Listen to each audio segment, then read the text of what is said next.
I caught my girlfriend cheating outside a bar last night. I didn't yell or cause a scene. I just took a photo, drove home, and sent it to her parents with the caption, "Thought you should see what your daughter is up to." Her name is Aaliyah. For 3 years, she was my entire world. We built a life in the house I owned, a place I'd worked double shifts for years to afford. The first 2 years were good, or at least I thought they were. But this last year, something changed. Aaliyah got a new job at a high-end consulting firm, and suddenly the life we had wasn't good enough. My friends were too loud, my clothes weren't designer. My job as a lead mechanic at a dealership wasn't impressive. She started talking about image, about networking, about the kind of life she deserved. I paid for the nice dinners, the weekend trips, the expensive gifts she wanted, telling myself it was a phase. I was a fool for that. I see it now. Last night was supposed to be a quiet night in. She was supposed to be at a mandatory late-night work dinner. Around 1000 p.m., I got a call from my cousin asking for a jump because his battery died. His car was at a bar just on the other side of town. No problem. I grabbed my keys and headed out. After I got his car started, we were standing in the parking lot talking when I saw her. There was no mistaking it. She was standing under the neon sign of the bar, the one she'd told me was a boring corporate hangout. She wasn't with her co-workers. She was wrapped around a tall guy in a suit I'd never seen before, laughing that high-pitched laugh she used when she was trying to impress someone. Then she stood on her toes and kissed him. It wasn't a friendly peck on the cheek. It was a long, deep kiss, the kind that leaves no room for doubt. Something inside me went cold and still. The rage was there, a hot coil in my gut, but on the surface there was just clarity. My cousin started to say something, probably asking if I was okay, but I just held up a hand to silence him. I pulled out my phone. My hands were perfectly steady. I zoomed in, making sure the bar's sign was visible in the background, making sure their faces were clear. I took one picture, just one. Then I got in my truck and drove home. I sat on my couch in the dark, staring at the photo on my phone. Her, Kim, the kiss, the whole story in a single frame. I thought about what to do. I could confront her when she got home, have a screaming match that would end with her crying and me probably giving in, or I could end it cleanly, decisively. I thought about her parents, Theophilus and Martha. They were pillars of their church community, a deacon and a lead choir member. They were obsessed with appearances, with their family's perfect reputation. They adored me because I was stable, because I owned my own home, because I was the good, responsible man their daughter needed. They had no idea who their daughter really was when they weren't looking. It was time they found out. I opened a new text message and attached the photo. I sent it to both of them in a group chat. The caption was simple: "Thought you should see what your daughter is up to." I hit send, then I put my phone on silent and went to bed. The next morning, my phone had dozens of notifications. Missed calls from Aaliyah, from her parents, from her friends, angry texts, pleading texts. I ignored them all. I knew she was a volcano of drama, and sending that picture had lit the fuse. I had a feeling she wouldn't just pack her bags and leave. She'd want a confrontation. She'd want to make a scene. So I prepared for it. My house has a security camera over the front door, but I wanted something better, something undeniable. I took my old phone, plugged it into a power bank, and set it up on the windowsill of my living room, pointing directly at my driveway where my car was parked. It was a classic 1970s Chevelle, a car I had spent 5 years restoring with my own 2 hands. It was my pride and joy. I hit record. Then I went and made myself some coffee and waited. I didn't have to wait long. Around 11 a.m., her car screeched to a halt at the curb. She didn't get out alone. Her best friend Rosa was with her. Alia got out of the passenger side, and she was holding a metal baseball bat. My baseball bat from the garage. She was just screaming before she even set foot on the lawn. Pure rage. "James, get out here, you coward. You think you can ruin my life? You think you can humiliate me in front of my parents?" I just watched from the window, my old phone recording every second. Rosa was egging her on, yelling about how I was a pathetic snake for what I did. Aaliyah marched right up to my chair. She didn't hesitate. She swung the bat with all her might right into the driver's side window. The sound of the glass shattering was unbelievably loud. She wasn't done. She brought the bat down again and again, on the hood, leaving a massive dent on the windshield, cracking it into a spiderweb. On the side panels, scraping deep gouges into the custom paint job I had spent months perfecting. She just went crazy, shrieking and cursing as she destroyed the one thing she knew I loved. Rosa was filming the whole thing on her phone, probably for some kind of social media victory lap. When she was finally out of breath, she threw the bat on the lawn and stormed up to my front door, pounding on it with her fists. "You see what happens when you mess with me, James? You see? That's when I opened the door." I wasn't holding a weapon.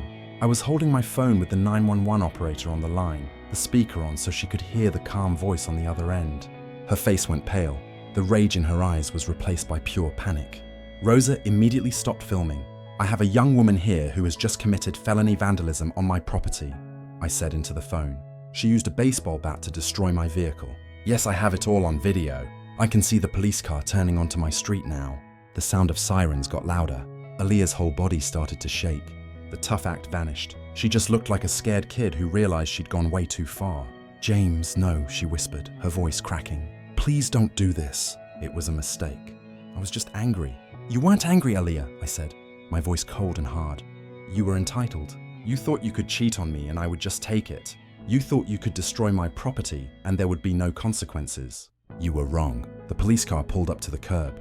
2 officers got out, their expressions grim as they took in the scene. The shattered car, the bat on the lawn, the 2 women standing on my porch. Aaliyah started to beg. Real desperate, ugly begging. "Please, baby, tell them it was a misunderstanding. Tell them we were just fighting. I'll pay for the damages. I swear I'll do anything." She was crying now, reaching for my arm. I just stepped back. The officer, a tall, no-nonsense woman, looked at me. "Sir, is this the woman who damaged your vehicle?" "Yes, ma'am," I said. "And I have the entire incident on video from the moment she arrived to the moment she threw the bat down." I pointed to the phone on my windowsill.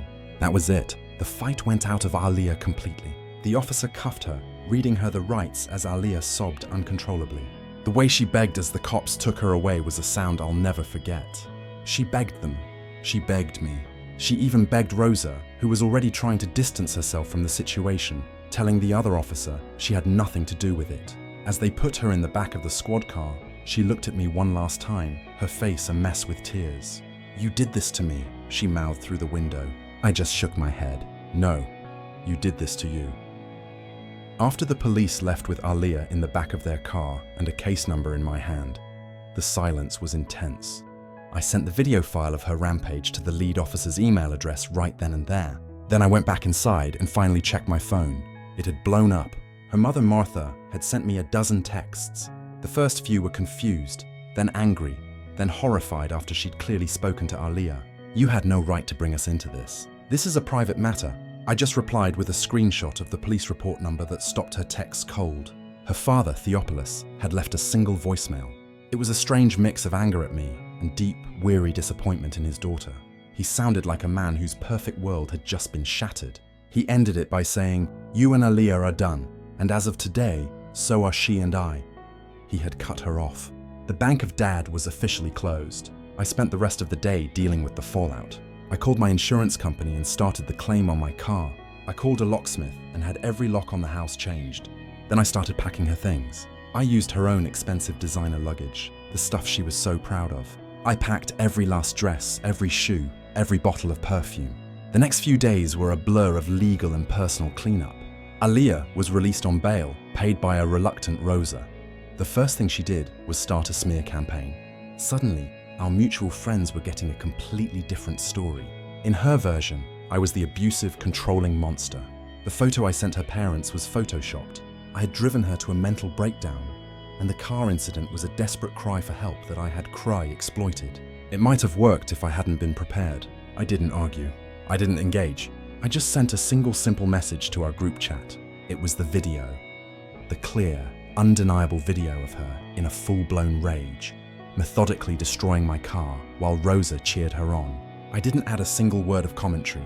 The video spoke for itself. The social fallout was immediate and brutal. Friends who had been sending me concerned texts were suddenly sending me apologies. Rosa became a social pariah overnight, the friend who filmed an assault instead of stopping it. The other guy, the one from the bar, had apparently ghosted Aaliyah the second he heard about the drama. He wanted nothing to do with her brand of crazy. A week later, I got a call from a lawyer. He represented Aaliyah. He informed me that she would be coming to retrieve her belongings and that they would be filing a suit for emotional distress and for her equity in the house. I just laughed. Your client is not on the deed, the mortgage, or any utility bill for this property. I told him she has no equity. She was a guest.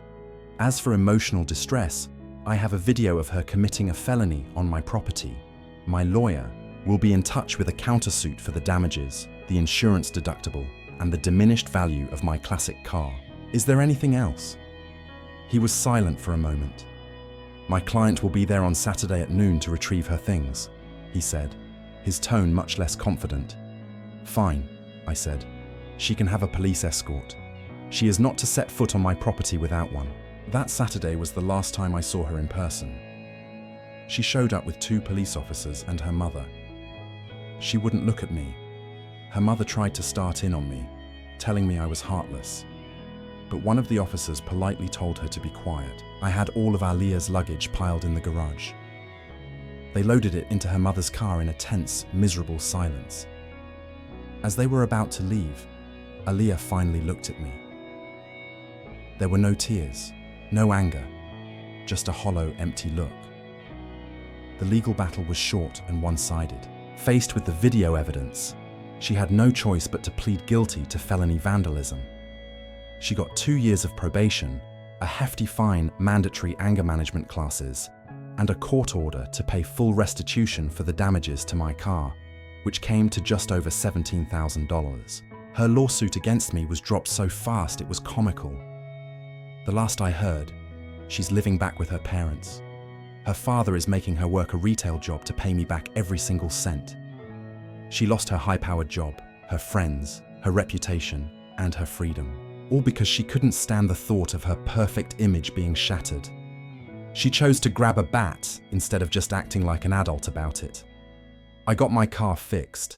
It looks as good as new, but every time I get behind the wheel, I think about that night. I don't feel anger anymore. I just feel a quiet sense of peace.